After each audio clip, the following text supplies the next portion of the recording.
This video is to help you out. I have compiled few tips from a variety of sources like advice, tutors or workshops, and here are few tips that will work for you a lot to get the highest marks in your exams. Hi dear guys, welcome back to my channel Eastern Psychologist and Assalamu alaikum to everybody who is watching this video right now.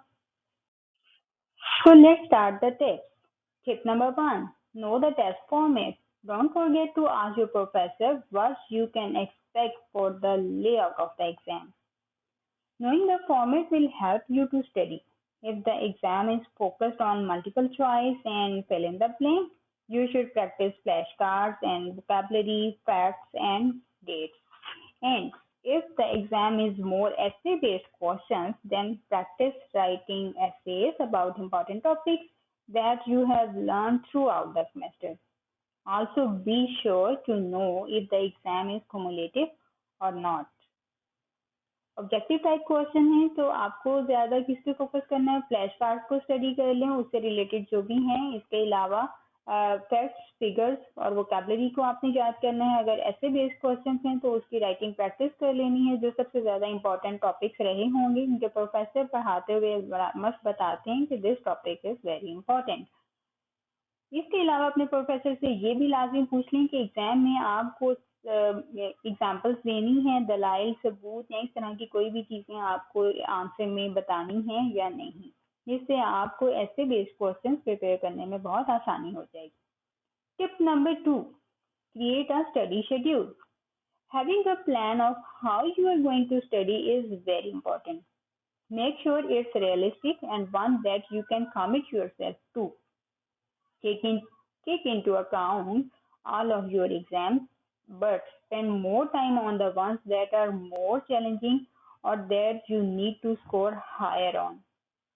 Also, be sure to include study breaks throughout your day, as well as time for meals and to sleep. Exam study का आपको schedule set करना है जो कि realistic हो और आप उसके साथ कमिट होकर भी वर्क कर सकें। और इसमें आपको वो सारे एग्जाम्स, बेसिकली तो सारे ही एग्जाम्स इंपॉर्टेंट होते हैं जितने भी कोर्स वर्क हम पढ़ते हैं, लेकिन उन सब्जेक्ट्स पर ज़्यादा टाइम स्पेंड करें जो ज़्यादा चैलेंजिंग है या जिसमें आपको ज़्यादा हाई स्कोर अचीव करने की ज़रूरत है। लेकिन इस सारे शेड्यूल में आपको छोटे छोटे ब्रेक्स भी फिट करने हैं जिसमें आपके मील्स होंगे और आपका स्लीपिंग टाइम होगा। Tip number 3, utilize materials from the professor. If you are given a study guide or a practice exam, be sure to complete them throughout your studying time slot. These materials are crucial as they were likely created by the professor who also wrote your exam. Professor आपको जो भी material दे रहा है, notes हैं, slides हैं, books हैं, videos हैं, जो भी मटेरियल है आपने उसको बहुत अच्छे से उसको प्रिपेयर कर लेना है, क्योंकि वो सब आपके प्रोफेसर ने ही रेडी किया है जिसमें आपका एग्जाम सेट करना है। Tip number 4, eat breakfast. The most important meal of the day is the breakfast. सारा दिन कुछ खाएं ना खाएं बट ब्रेकफास्ट मस्ट करें. Whether it's a bowl of oatmeal, eggs, or peanut butter toast, it will help you to stay focused and feel good throughout your entire exam. It will also help to improve your memory. अभी अगर हमने paper याद किया है और हमें भूल जाए तो ब्रेकफास्ट हमारी मेमोरी को कैसे इम्प्रूव करेगा? तो दैट्स अ क्वेश्चन। जी बिल्कुल इम्प्रूव करेगा। ब्रेकफास्ट करने से एक तो आपका फोकस लेवल बढ़ जाता है, आपका कंसंट्रेशन थोड़ा सा बढ़ जाता है, आप फोकस हो जाते हो ना अपने एग्जाम पे। इसके अलावा आप पूरे एग्जाम के दौरान बहुत अच्छा फील करते हो, you will feel good. Tip number 5, chew gum. According to some studies, chewing gum will help you to concentrate. If you chew gum while you study, and that same kind of gum in your exam. However, don't let your gum chewing bother other test takers by popping bubbles.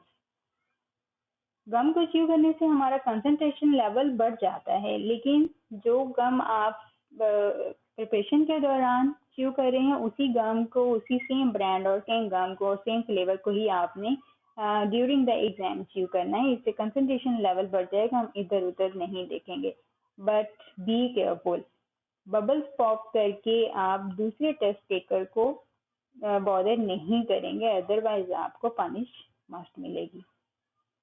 Tip number 6, get a good night's sleep.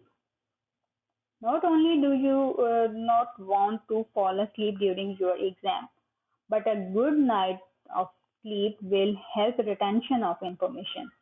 According to the National Sleep Foundation, the quantity and quality of the sleep you get throughout the days of the study and the night before a big exam will help you with learning and remembering information.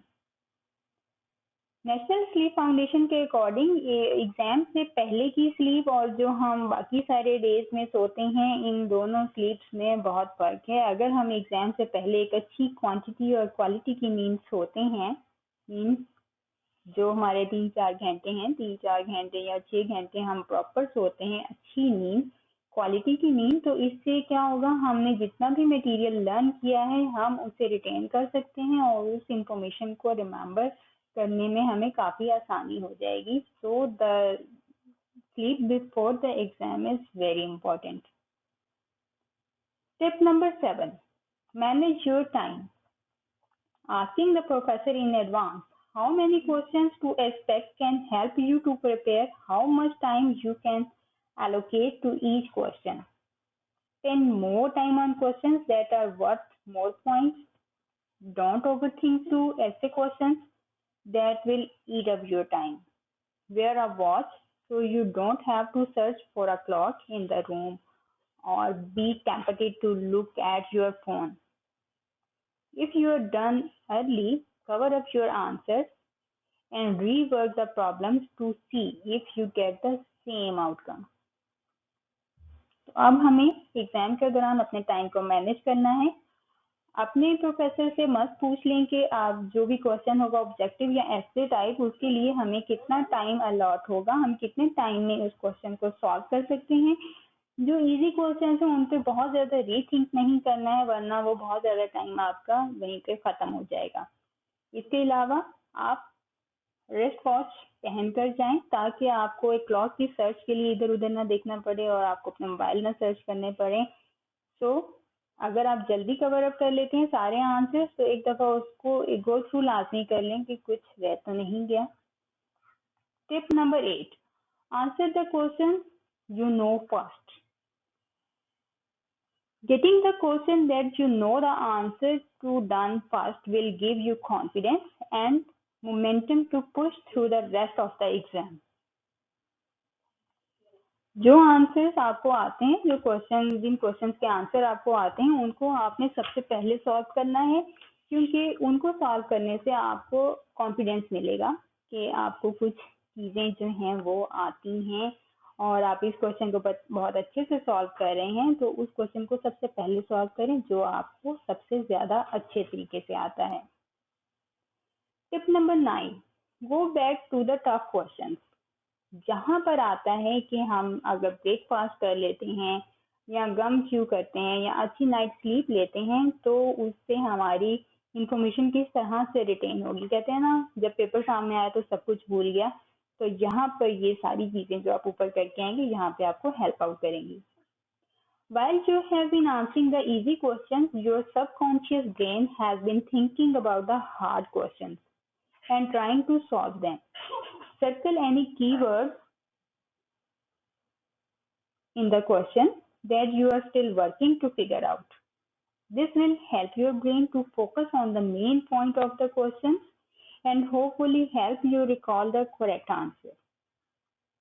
यहाँ पे क्या होता है, जब हम easy questions कर रहे होते हैं तो हमारे सबकॉन्शियस ब्रेन में जो हार्ड क्वेश्चंस थे वो उनको थिंक करना स्टार्ट कर देता है। और क्योंकि जब हम पेपर्स को रीड कर रहे होते हैं तो हमने उनमें कीवर्ड को, जो टफ कीवर्ड्स होते हैं, हम उनको सर्कल कर लेते हैं।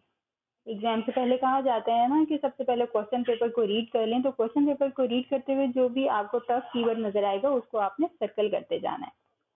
जब सर्कल करेंगे और सर्कल करने के बाद आप इजी वाला क्वेश्चन जो आपको आता है उसे सबसे पहले सॉल्व करेंगे तो ब्रेन सबकॉन्शियसली उन कीवर्ड के ऊपर थिंक करना स्टार्ट कर देगा और उन चीज़ों को फिगर आउट कर लेगा जो भी आपने लर्न की है इंफॉर्मेशन, उस सारी इंफॉर्मेशन को वो फिगर आउट कर लेगा। इस तरह से आपका ब्रेन आपको हेल्प करता है फोकस करने पे, उन मेन पॉइंट्स पर फोकस करने में जो जो कीवर्ड्स आपने सर्कल किए उनका आंसर आपको ब्रेन अब दे देगा। So as a lecturer, what I expect for a layout of the exam? अगर मैं एग्जाम सेट करती हूँ तो मैं किस तरह का पेपर बनाऊंगी? मैं ऑब्जेक्टिव और सब्जेक्टिव ऑब्वियसली दोनों तरह का पेपर बनाऊंगी। Now I will tell you that how you can get the maximum marks by following this method. I am going to tell you the three methods. Either the answer is short or long, how you will get the answer. So be with. Let's pose a question. What distinguishes expert or fact witness from treating experts? इस topic के ऊपर मेरा lecture already given है, मैं उसका link description में दे देती हूँ और ऊपर आई बटन में भी दे देती हूँ, you can check that out. अब अगर ये क्वेश्चन आपके सामने आता है तो सबसे पहले आप माइंड में क्वेश्चन आता है दैट इधर इट्स शॉर्ट और long question, how you have to answer. So first method, you can write in tabular form. ये सारे पॉइंट्स हम ऑलरेडी डिस्कस कर चुके हैं। अगर आपके पास शॉर्ट क्वेश्चन है तो डेफिनेटली आपसे प्रोफेसर पूछेगा कोई से 4 पॉइंट लिखें, 8 पॉइंट लिखें या 10 लिखें या 2 पॉइंट लिखें, तो आप उसको इस तरह की टेबुलर फॉर्म में दे देंगे if the question is objective type, means short answer. Method number 2, you can write in detail. For example, सबसे पहले आप उसको इंट्रोड्यूस करवाएं कि इन दोनों रोल्स में क्या फर्क है, हम इसको क्यों डिफरेंशिएट कर रहे हैं। Then follow the key points which I have told you regarding this topic. Key points को लिखें, उसकी हेडिंग दें और उसके नीचे उनके डिटेल्स लिखते जाएं। आप इस तरह से बुलेट्स में, पॉइंट्स में भी लिख सकते हैं। दूसरी तरह से आप नीचे इनकी सब हेडिंग्स बना दें, मीन्स फैक्ट विटनेस और ट्रीटिंग एक्सपर्ट, इन दोनों की अलग अलग हेडिंग दे दें और इसी में से पॉइंट्स फिगर आउट करके आप उन दोनों हेडिंग्स में अलग अलग से भी लिख सकते हैं। तो ये हमारा पहला की पॉइंट था, क्लाइंट, पेशेंट और लिटिगेंट, किसका क्लाइंट पेशेंट है और किसका litigant. Second point was relational privilege. Third point, cognitive set and evaluative attitude. Fourth point, areas of competency. Fifth, nature and tested hypothesis of Horsford. Number 6, security of information in each relationship. Number 7, amount and control of structure in each relationship. Number 8, nature and degree of adversarialness. Number 9, professional goals of each expert. Number 10, impact of critical judgment. So just like that, you can highlight the important keywords from the topics for which you are studying for the essay type questions. It will help you to retain the information which you have learned from the subject or from the specified topics. Now let's talk the third method. If you will write the question by following the third method, then you may get the highest marks in the long question like 10 out of 10 or 9 out of 10. अब इसमें आपने करना क्या है, जो पहला method है इन tabular form, वहां पर एक टैबुलर फॉर्म में इंफॉर्मेशन जो भी आपने ऐसे टाइप क्वेश्चन रेडी किया है उसको पहले टैबुलर फॉर्म में लिख दें, की पॉइंट्स लिख दें या फिर उसको मैपिंग फॉर्म में लिख दें। उसके बाद जो सेकंड मेथड मैंने बताया इसको फॉलो करते हुए आप कीवर्ड्स लिखें और उनकी सारी डिटेल्ड इंफॉर्मेशन वहां पर आप पॉइंट्स बनाकर लिख दें। तो इस तरह का मेथड एग्जामिनर को बहुत ज़्यादा अट्रैक्ट करता है और आप हाई स्कोर अचीव कर सकते हैं इन योर एग्जाम। अगर आप जस्ट सेकंड मेथड को फॉलो करते हैं तो आपको ज़्यादा से ज़्यादा 8 नंबर मिल जाएंगे आउट ऑफ 10 या फिर 7, but the third method is the best method. So guys, I hope you like the video and जितनी इन्फो आपको चाहिए थी रिगार्डिंग टू द टॉपिक वो सब आपको मिली। आई होप आप सब सब्सक्राइब करेंगे and will watch you in my next video. So see you dear guys in my next video. Bye.